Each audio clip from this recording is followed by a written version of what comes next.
अस्सलाम वालेकुम। I am Mohammad Rana, clinical psychologist and AB therapist, certified BCBA. आज का हमारा टॉपिक है how to boost neuroplasticity, how to increase neuroplasticity. हमारे ब्रेन में बिलियंस ऑफ न्यूरॉन्स हैं, जिनके बिलियंस ऑफ कनेक्शंस हैं। और हमारे जो ब्रेन में न्यूरॉन्स हैं वो एक यूनिवर्स की तरह है। और न्यूरॉन्स चाहे बहुत छोटे लेवल पे हों, माइक्रो लेवल पे हों, वो भी आपस में ये एक दूसरे से बातचीत कर रहे होते हैं और हमें पता भी नहीं होता। वो भी प्रोसेसिंग कर रहे होते हैं और वर्किंग में रहते हैं। और जिसे हम जैसे सिनैप्सेस कहते हैं। तो हम कैसे कर सकते हैं कि हमारे जो न्यूरॉन्स हैं, इनके कनेक्शंस हैं, हम इनको कैसे बूस्ट कर सकते हैं, न्यूरोप्लास्टिसिटी को कैसे इंक्रीज कर सकते हैं, कि हमारा जो ब्रेन है वो और अच्छी तरीके से जो है वो प्रोसेसिंग करे और काम कर सके। उसके लिए मैं आपको बताऊंगा कुछ टिप्स जिसको आप फॉलो करेंगे तो आप अपनी न्यूरोप्लास्टिसिटी को इंक्रीज कर सकते हैं और बूस्ट कर सकते हैं। सबसे हम पहले बात करते हैं डाइट की।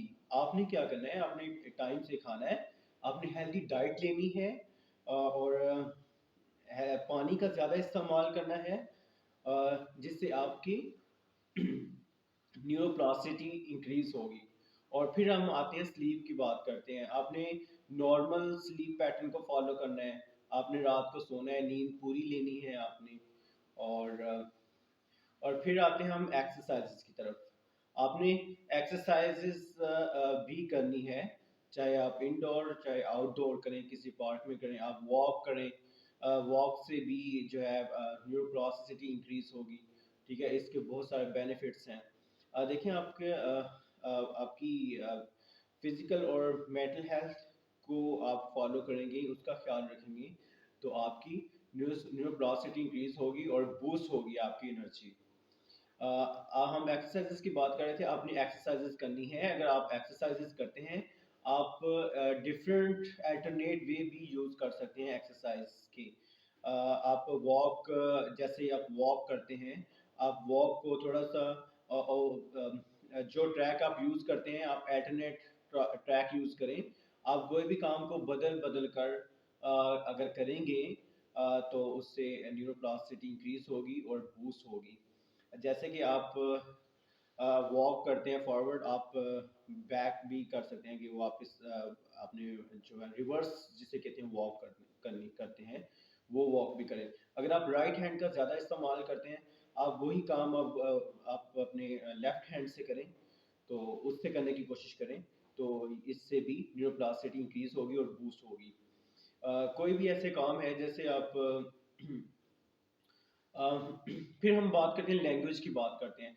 अच्छा, अगर आपकी जो मदर टंग है, आप उसमें से बात कर रहे होते हैं, जैसे हम पंजाबी में बात करते हैं या फिर हम उर्दू में बात कर रहे हैं, और हमें चाहिए हम इंग्लिश में भी बात कर सकें, कम्युनिकेट करें इंग्लिश में, या फिर और कोई भी दूसरी लैंग्वेज जो हमारी लैंग्वेज नहीं है, हम वो बोलने की कोशिश करें, उसकी प्रैक्टिस करें। उससे भी न्यूरोप्लास्टिसिटी इंक्रीज होगी और बूस्ट होगी। आप नए नए वर्ड्स का, नए नए सेंटेंसेस का इस्तेमाल करें, नए न्यू वोकैबलरी सीखें, उसकी प्रैक्टिस करें। तो ये आप वो काम करेंगे जो मुश्किल होंगे, तो आपकी न्यूरोप्लास्टिसिटी इंक्रीज होगी और बूस्ट होगी।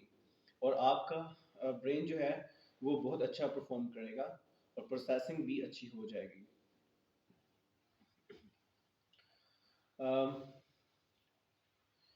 इसके अलावा हम बात करते हैं कि आपने क्या करना है। आपने हेल्दी डाइट लेनी है, आपने ड्रग्स का इस्तेमाल नहीं करना, आपने डाइट हमेशा हेल्दी लेनी है, स्लीप पैटर्न को फॉलो करना है, ये भी आपको बता दिया है। आप ये सारे टिप्स को अगर फॉलो करेंगे तो आपकी न्यूरोप्लास्टिसिटी इंक्रीज होगी और बूस्ट होगी। तो आप बहुत फ्रेश और बहुत अच्छा फील करेंगे। आपकी काम करने की सलाहियत, कोई किसी भी प्रॉब्लम को सॉल्व करने की सलाहियत बहुत अच्छी हो जाएगी। आपकी रीजनिंग, एनालिटिकल स्किल्स जो हैं वो बेहतर हो जाएंगी पहले से।